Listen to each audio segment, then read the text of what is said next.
Aujourd'hui, lisons un témoignage d'expérience. D'accord. Il a été écrit par Frère Nouveau des Philippines et s'intitule Apprendre à se soumettre grâce à son devoir. Cet article peut nous aider à pratiquer la vérité pour ce qui est de l'obéissance à Dieu. Je vais vous le lire. D'accord. En 2012, alors que j'étais à Taïwan, j'ai accepté l'œuvre de Dieu Tout-Puissant des derniers jours. Par la suite, j'ai appris que je faisais partie des premiers Philippins à l'accepter. J'étais enthousiaste. J'avais l'impression d'être béni.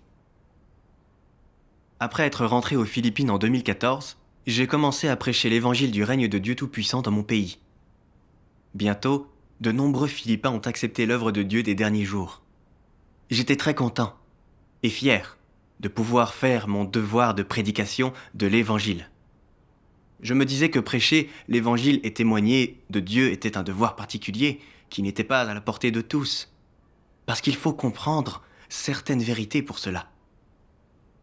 En général, quand je retrouvais mes frères et sœurs, ils m'enviaient d'avoir été parmi les premiers à accepter l'œuvre de Dieu. Ils me trouvaient chanceux et admiraient ma capacité à prêcher l'évangile. Leur envie et leur admiration me donnaient un sentiment de supériorité.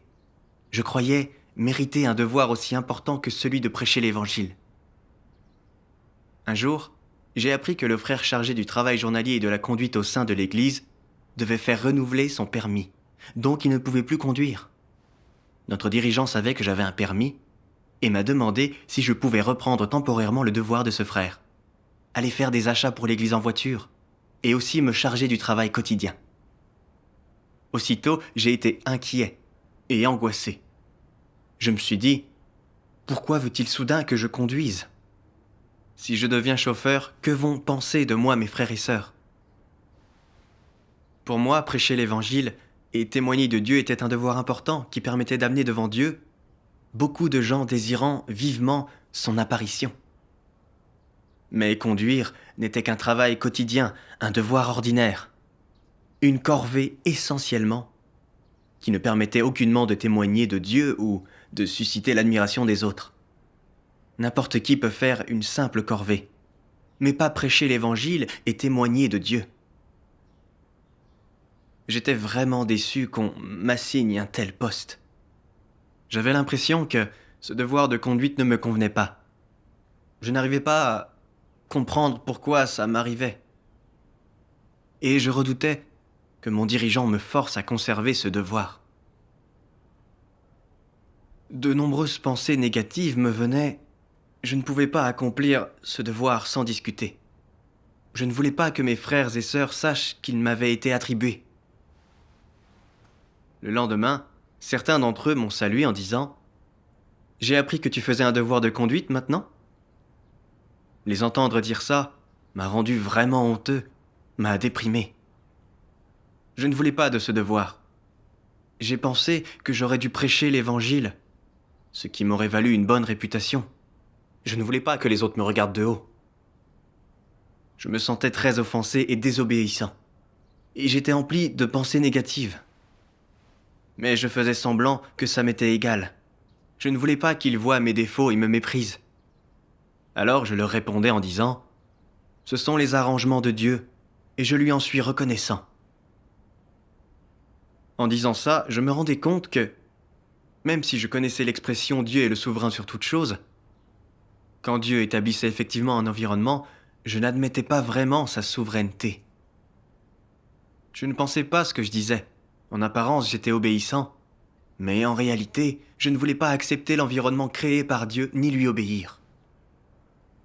Je ne pouvais m'empêcher de penser « Pourquoi fais-je subitement l'expérience de tout ça ? Le dirigeant ne s'est-il pas trompé en me demandant de conduire ? Ce devoir ne me convient pas du tout. Je devrais prêcher l'évangile. Comment puis-je être chauffeur ? » Je me sentais vraiment négatif. J'ai cru qu'il se disait que je ne convenais pas pour prêcher l'évangile et avait donc fait de moi un chauffeur. Puisque je considérais que pour conduire je n'avais besoin que de mes mains, que je n'avais pas besoin d'entrer dans la vie, ni de chercher des principes de vérité, que ce n'était qu'un travail physique, je me suis contenté de conduire et de faire des achats pour l'église comme on me le demandait. Au bout d'un certain temps, ne gagnant aucune entrée dans la vie, J'en avais assez. Et je trouvais mon devoir de conduite de moins en moins supportable. Un jour, un frère qui avait prêché l'évangile avec moi m'a appelé et m'a demandé: Mon frère, comment vas-tu? T'es-tu habitué à ton nouveau devoir? Nous aimerions aller quelque part. Quand auras-tu le temps de nous y conduire? Sa question m'a rendu triste et m'a embarrassé. Je me suis dit: peut-être que pour mon frère, je ne suis qu'un chauffeur, sans statut. Il me regarde clairement de haut. Je me sentais malheureux et négatif. Je n'étais pas motivé par mes devoirs. Je n'avais ni envie de lire les paroles de Dieu ni d'aller aux réunions. Et je me demandais souvent ce que mes frères et sœurs pensaient de moi. Durant cette période, même si j'accomplissais mon devoir, sans manifester la moindre désobéissance, intérieurement, j'étais tourmenté et je ne parvenais pas à accepter ce devoir. En théorie, je savais que, quoi qu'il arrive, je devais faire mes devoirs en tant qu'être créé. Mais je ne parvenais pas à échapper à mon état négatif et passif. Peu à peu, je cessais de ressentir l'œuvre du Saint-Esprit. Et je voyais mon devoir comme un travail matériel. Je pointais à l'entrée et à la sortie, et j'attendais que la journée passe. Mon cœur était empli d'obscurité et de souffrance. Je ne recevais aucun éclairage du Saint-Esprit dans les réunions. Je me sentais vide. J'ai prié Dieu. Ô Dieu, je sais que mon état d'esprit n'est pas le bon. Mais quand je conduis et que je livre des achats, je me soucie encore de ce que mes frères et sœurs pensent de moi. Guide-moi, s'il te plaît, pour que je puisse obéir et accepter ce devoir. Ensuite, j'ai lu des paroles de Dieu. Qu'est-ce que la vraie soumission? Chaque fois que Dieu fait quelque chose qui va dans ton sens et que tout te semble satisfaisant et correct, et que tu as pu te démarquer, tu as l'impression que c'est splendide. Tu dis merci, mon Dieu, et tu peux te soumettre à son orchestration et à ses arrangements. Cependant, chaque fois que l'on t'affecte à un poste ordinaire, où tu n'es jamais capable de te démarquer et où personne ne te remarque jamais, alors tu cesses d'être heureux et tu trouves cela difficile de te soumettre. En général, il est facile de se soumettre quand les conditions sont favorables.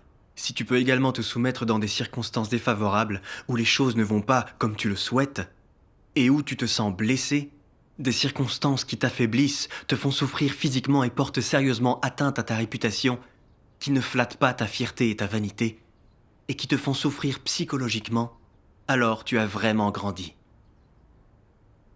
Cette parole de Dieu a révélé la corruption dans mon cœur. Je me suis souvenu que quand j'avais accepté l'œuvre de Dieu des derniers jours, j'avais prié et dit: peu importe l'environnement arrangé par Dieu, même si je rencontre des obstacles ou si j'affronte de grandes épreuves, j'accepterai et j'obéirai. Quoi qu'il se passe, je suivrai Dieu. Mais là, un véritable environnement était apparu, et je n'étais pas capable d'y obéir. J'ai soudain compris que mon obéissance à la souveraineté et aux arrangements de Dieu, ce n'était que des mots. Au début, quand l'Église m'avait chargé de prêcher l'Évangile, j'avais cru qu'il fallait être exceptionnel pour accomplir ce devoir, et qu'avoir un devoir aussi important me montrait sous un jour favorable. De plus, mes frères et sœurs me complimentaient et m'admiraient. J'aimais beaucoup mon devoir.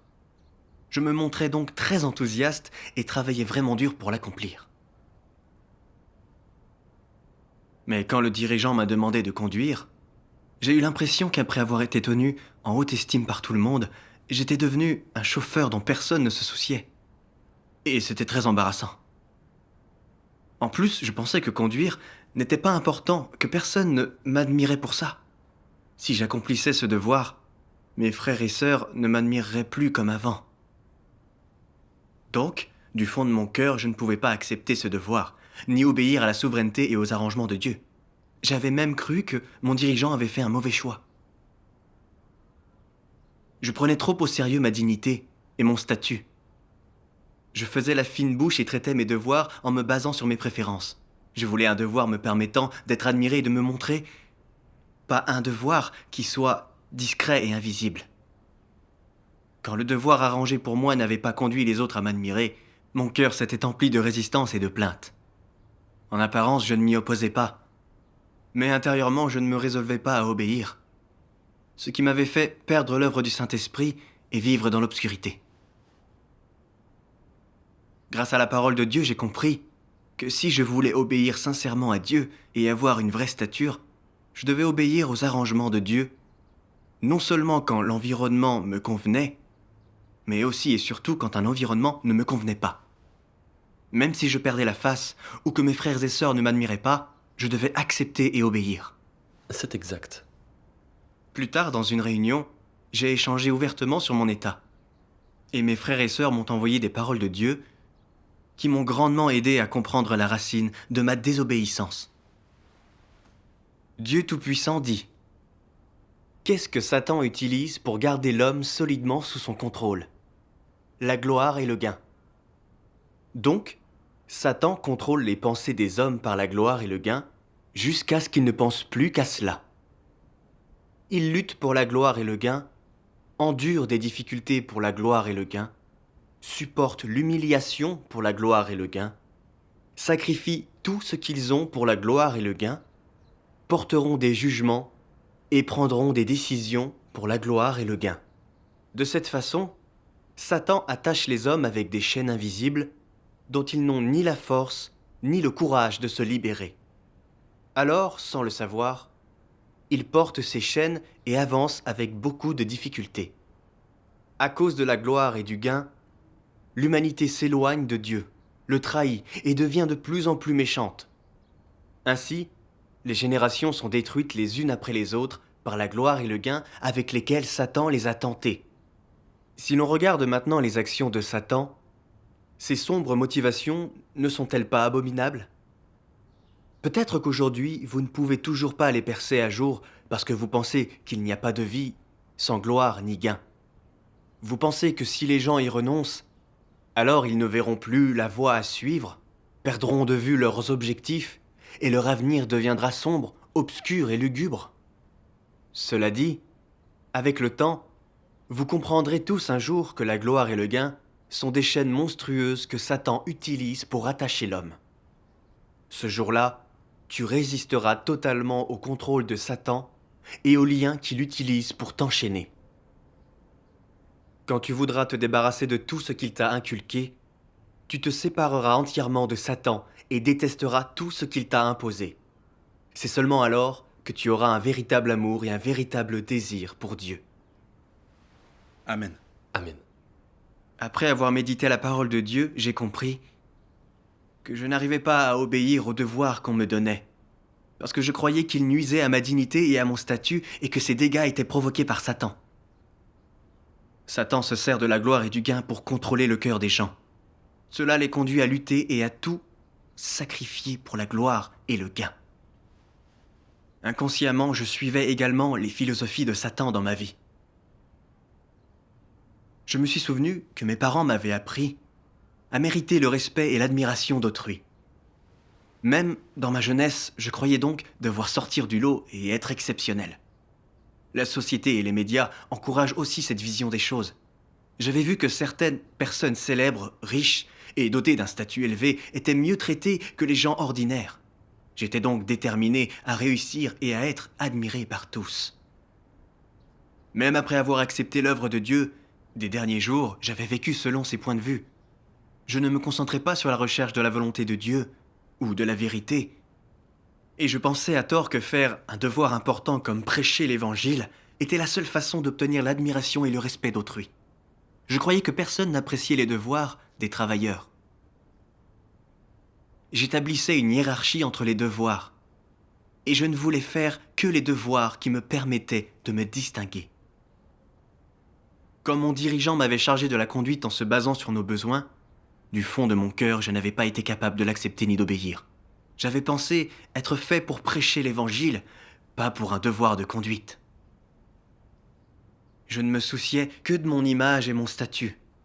Je ne cherchais pas la volonté de Dieu, je ne tenais pas compte des besoins du travail d'église. J'étais tellement égoïste et méprisable. Vouloir poursuivre mon devoir de prédication de l'Évangile n'était pas vraiment tenir compte de la volonté de Dieu. Je me servais de ce devoir comme d'un tremplin pour obtenir l'admiration de tous. Je voulais utiliser ce devoir pour m'afficher et me faire admirer, afin d'obtenir la gloire et le gain et jouir du respect qu'il me valait.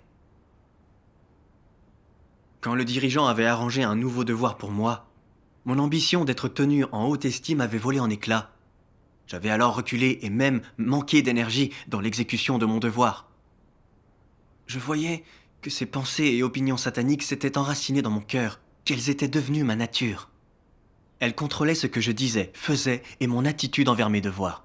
Je me rebellais contre Dieu et je lui résistais à cause d'elles. Ma poursuite de la gloire et du gain m'avait fait perdre toute raison. J'ai songé que certains frères et sœurs qui avaient eu un statut terrestre et le soutien de beaucoup de gens avaient assumé leurs devoirs après avoir cru en Dieu. Ils avaient su se libérer de leur réputation et statut, avaient pu accepter et obéir, quoi que l'Église ait arrangé pour eux, même des devoirs humbles. En me comparant à eux, j'ai eu honte. Je ne croyais pas véritablement en Dieu. Il n'y avait pas de place dans mon cœur pour Dieu. Et même une obéissance de base envers lui me manquait. Maintenant je comprenais à quel point il était honteux et méprisable de chercher la gloire et le gain. Si je continuais comme ça, je ne comprendrais jamais la vérité, et tôt ou tard, je serais éliminé. Ensuite, j'ai lu des paroles de Dieu. Entrer dans la réalité de vérité n'est pas une question simple. La clé consiste à se concentrer sur la recherche de la vérité et sur la mise en pratique de la vérité. Tu dois garder ces choses dans ton cœur tous les jours. Quels que soient les problèmes que tu rencontres, ne défends pas toujours tes propres intérêts. Apprends plutôt à chercher la vérité et l'introspection. Peu importe les corruptions qui se manifestent en toi, tu ne peux pas les laisser sans les réprimer. C'est mieux si tu peux réfléchir à ton essence corrompue et la reconnaître. Si dans les situations du quotidien, tes pensées s'attardent sur la manière de corriger ton tempérament corrompu, sur la manière de pratiquer la vérité, et sur ce que sont les principes de vérité, alors tu es capable d'apprendre comment utiliser la vérité pour résoudre tes problèmes, conformément aux paroles de Dieu. Ce faisant, tu réaliseras des changements dans ton tempérament, et ainsi tu entreras progressivement dans la réalité de la vérité. Si ton esprit est rempli de pensées sur la manière d'atteindre une position plus élevée, ou d'agir devant les autres, ou de faire en sorte qu'ils t'admirent, alors tu es sur le mauvais chemin. Cela veut dire que tu fais des choses pour Satan. Tu rends service. Si ton esprit est rempli de pensées sur la manière dont il te faut changer pour être de plus en plus comme un humain, être en accord avec les intentions de Dieu, être capable de te soumettre à lui et de le vénérer, montrer de la retenue et accepter son examen, de tout ce que tu fais, alors ta situation s'améliorera de plus en plus. C'est ce que signifie être quelqu'un qui vit devant Dieu. De ce fait, il y a deux chemins. L'un met simplement l'accent sur le comportement, l'accomplissement de ses propres ambitions, désirs, intentions et plans, ce qui signifie vivre devant Satan et vivre sous sa domination. L'autre consiste à chercher la vérité en toutes choses et à en arriver à pratiquer la vérité et obéir à Dieu. Si des notions ou des malentendus émergent à son sujet, prie-le tout de suite et cherche la vérité pour les résoudre. Tu dois te concentrer sur la bonne exécution de ton devoir, de manière à ce que la volonté de Dieu soit satisfaite. Tu dois t'efforcer d'atteindre la vérité et poursuivre la connaissance de Dieu pour en arriver à le craindre dans ton cœur et éviter toutes les mauvaises actions. Voilà quelqu'un qui vit toujours devant Dieu. Amen. Amen. Après avoir lu ces paroles, j'ai compris que si je voulais gagner la vérité et échapper à la corruption, je ne devais plus avoir un objectif erroné. Que je puisse ou non m'afficher ou être admiré par les autres dans mon devoir, je devais accepter ce devoir et l'accomplir loyalement. Voilà l'attitude envers le devoir et la raison que les êtres créés devraient avoir. C'est vrai. Oui. Si j'accomplissais mes devoirs uniquement pour obtenir le respect de mes frères et sœurs, cela voulait dire que je travaillais au service de Satan. Car Satan amène les gens à poursuivre la gloire, le gain et le statut, à s'écarter de Dieu et à trahir Dieu. Si je ne renonçais pas à mon objectif qui était de poursuivre la gloire et le gain, si je ne changeais pas mon tempérament corrompu, alors en fin de compte, je ne pouvais qu'être éliminé. Oui. Poursuivre la vérité et un changement de tempérament, accepter les arrangements de Dieu, renoncer à mes idées de poursuite de la gloire et du gain, agir selon les exigences de Dieu et bien faire mes propres devoirs, c'était la seule façon de vivre devant Dieu, et ces poursuites constituaient la seule façon de changer mes tempéraments corrompus. Ayant compris ça, j'ai su vers où aller. j'ai su que je devais poursuivre la vérité dans ma croyance en Dieu et dans mes devoirs. Et j'ai été prêt à accepter mes devoirs. Peu importe si on m'admirait ou non, je devais accomplir mes devoirs du mieux possible. Dieu soit loué. Dieu merci. Après ça, j'ai lu 2 autres passages de la parole de Dieu. Aujourd'hui, le devoir que vous accomplissez, grand ou petit, dans la maison de Dieu n'est pas le fruit du hasard, qu'il implique un travail physique ou intellectuel, et soit réalisé à l'extérieur ou à l'intérieur de l'Église. Ce n'est pas toi qui le choisis, mais Dieu qui le commande. C'est uniquement grâce à la mission de Dieu que tu es touché, que tu reçois ce sens du devoir et des responsabilités, et que tu es capable de faire ce devoir. Parmi les incroyants, nombreux sont ceux qui sont attirants, intelligents ou compétents. Mais Dieu les favorise-t-il? Non. Dieu ne favorise que votre groupe, il vous fait assumer toutes sortes de rôles, de devoirs et de responsabilités dans son œuvre de gestion. Quand au bout du compte, son plan de gestion prendra fin et sera achevé, quelle gloire et quel honneur ce sera! Ainsi, lorsque dans l'exercice de leur mission aujourd'hui, les gens connaissent une petite difficulté, doivent abandonner certaines choses et se sacrifier, en paient le prix, perdent leur statut, leur renommée et leur fortune dans le monde, il semble que Dieu leur ait retiré ces choses. Or, ils ont gagné autre chose, de plus grand et de meilleur. Qu'ont-ils gagné de Dieu? Tu n'es une vraie personne qu'une fois que tu as correctement accompli ton devoir, que tu as rempli la mission, que Dieu t'a confié, que tu consacres ta vie entière à ta mission et à ta tâche, et que tu vis une vie qui en vaut la peine. Et pourquoi dis-je que tu es une vraie personne? Parce qu'il t'a choisi. Il t'a permis d'accomplir le devoir d'une créature de Dieu sous sa direction, et ta vie ne peut avoir de plus grande valeur ou signification. Si tu souhaites être dévoué dans tout ce que tu fais pour satisfaire la volonté de Dieu, tu ne peux pas simplement accomplir un devoir. Tu dois accepter toute commission que Dieu te confère. Qu'elle corresponde à tes goûts et s'inscrive parmi tes intérêts ou non, ou qu'elle soit quelque chose que tu n'apprécies pas, ou n'as jamais fait auparavant, ou bien quelque chose de difficile, tu devrais quand même l'accepter et t'y soumettre. Non seulement tu dois l'accepter, mais tu dois coopérer de manière proactive, te renseigner à son sujet et obtenir l'entrée. Même si tu souffres, que tu es humilié et que tu ne te démarques jamais, tu dois quand même engager ta dévotion. Tu dois la considérer comme ton devoir à accomplir, pas comme une affaire personnelle, mais comme ton devoir. Comment les gens devraient-ils comprendre leur devoir? Le devoir d'une personne émerge quand le Créateur, Dieu, lui donne une tâche à faire. Les tâches que Dieu te confie, les commissions que Dieu te donne, voilà tes devoirs. Quand tu les poursuivras comme tes objectifs et que tu auras véritablement un cœur qui aime Dieu, pourras-tu encore y opposer un refus? Non, ce n'est pas une question de savoir si tu peux ou non. Tu ne dois pas les refuser. Tu dois les accepter. C'est le chemin de pratique. Qu'est-ce que le chemin de pratique? Être profondément dévoué en toutes choses. Être dévoué en toutes choses pour satisfaire la volonté de Dieu. Où réside le point central ici? Il est en toutes choses. Toute chose ne veut pas forcément dire des choses que tu aimes ou pour lesquelles tu es doué, encore moins des choses qui te sont familières.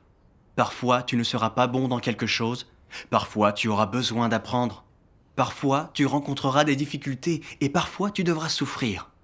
Cependant, peu importe la tâche, à partir du moment où elle est commissionnée par Dieu, tu dois l'accepter de sa part, la considérer comme ton devoir, être dévoué à l'accomplir et satisfaire la volonté de Dieu, tel est le chemin de la pratique. Quoi qu'il arrive, tu dois toujours chercher la vérité. Et une fois que tu as la certitude de savoir quel genre de pratique est conforme à la volonté de Dieu, tu dois t'y consacrer. Ce n'est qu'en agissant ainsi qu'on pratique la vérité, et ce n'est qu'ainsi que tu peux entrer dans la réalité de la vérité. Amen.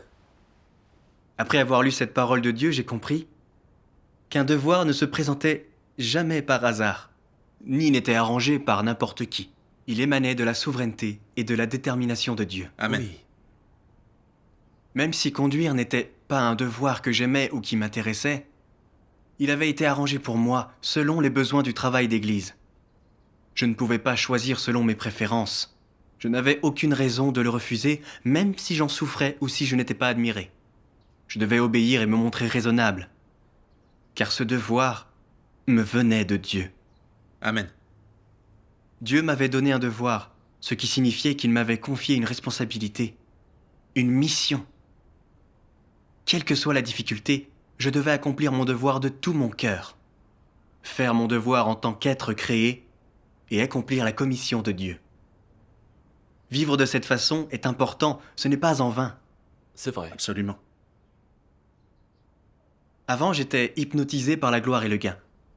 Ne comprenant pas la souveraineté de Dieu, je ne pouvais pas traiter correctement mon devoir et je hiérarchisais les devoirs. La vérité est qu'aucun devoir n'est meilleur ou pire dans la maison de Dieu. Nous jouons simplement des rôles différents.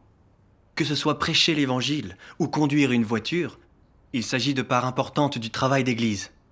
Qu'importe le devoir que nous accomplissons dans sa maison, Dieu veut que nous poursuivions l'entrée dans la vie. C'est vrai. Si j'accomplissais mes devoirs, pour être admiré et gagner la gloire et le gain, je ne ferais pas le devoir d'un être créé.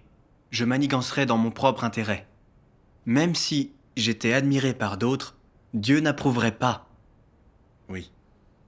Quand mon dirigeant m'a demandé de devenir chauffeur, même si je n'avais aucun statut parmi les gens et que le travail était fatigant, cet environnement m'a appris à obéir. Il m'a aidé à comprendre la vérité. Il m'a permis, peu à peu, d'abandonner mon désir et ma recherche de gloire et de gain. C'était là le salut de Dieu pour moi. Dieu soit loué. Amen. En fait, en y réfléchissant, quand je conduisais pour les affaires de l'Église, j'ai eu diverses occasions de tenir compte des intérêts de la maison de Dieu. Toutes nécessitaient de chercher la vérité et d'agir selon les principes. N'était-ce pas là une bonne occasion de pratiquer la vérité et faire mon devoir pour satisfaire Dieu ? Quand j'ai compris ça, j'ai prié Dieu. Ô Dieu, pardonne mon ignorance. Je t'ai déçu de bien des façons. À partir de maintenant, je vais tout laisser à tes arrangements, accepter ton observation et accomplir mes devoirs le cœur rempli d'amour pour toi. Après avoir prié, j'ai eu l'impression d'être libéré et de pouvoir accomplir mon devoir avec assurance. Amen. Dieu soit loué. Un jour, j'ai emmené mes frères et sœurs faire des achats pour l'église. Je les ai regardés choisir les marchandises avec soin, en comparant les prix et la qualité, pour que les intérêts de l'église n'en souffrent pas. Je me suis rappelé que, depuis que je conduisais, parce que mon désir d'être admiré n'était pas satisfait, j'avais eu une mauvaise attitude envers mon devoir. Je m'étais contenté de faire ce qui avait été arrangé chaque jour, sans vraiment réfléchir. Et je n'avais jamais songé à bien faire mon devoir. Quand je faisais des courses, je visais rarement un bon rapport qualité-prix. J'achetais ce qui semblait acceptable. Je n'y mettais presque jamais autant de soin. Je n'y mettais vraiment pas tout mon cœur. Je ne voulais plus être un exécutant. Par la suite, je ne me suis plus soucié de susciter ou non l'admiration des autres dans mes devoirs. À la place, j'ai réfléchi à mes devoirs et aux intérêts de l'Église. Et je me suis montré prudent et circonspect quand je faisais des achats pour l'Église.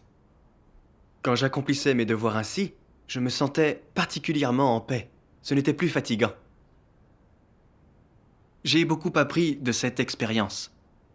J'ai compris que Dieu m'avait donné un devoir que je n'aimais pas, pour me faire réfléchir et voir que ma poursuite de la réputation et du statut était erronée.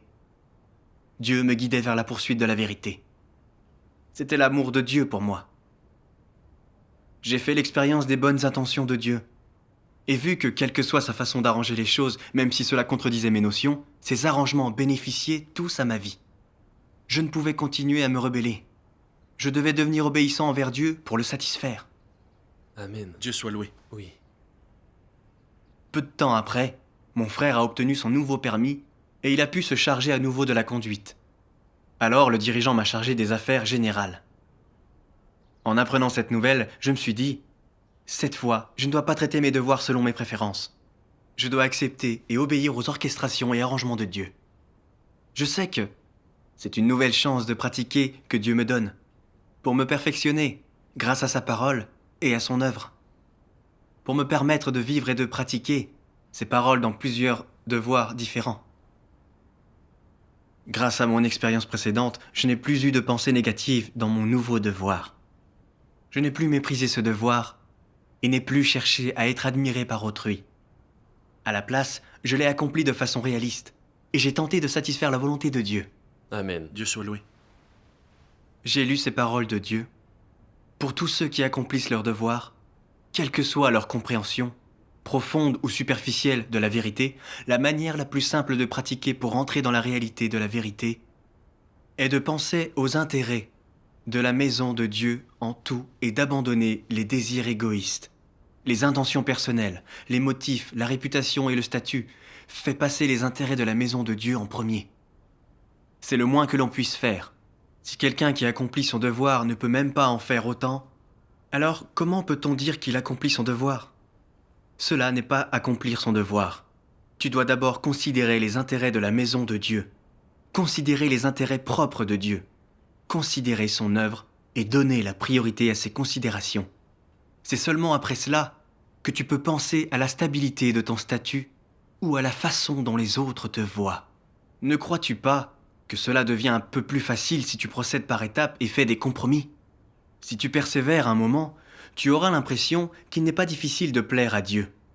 En plus, tu devrais être capable de remplir tes responsabilités, d'accomplir tes obligations et devoirs, de laisser de côté tes désirs égoïstes et de renoncer à tes propres intentions et motifs, de tenir compte de la volonté de Dieu et de mettre en premier les intérêts de Dieu et de sa maison.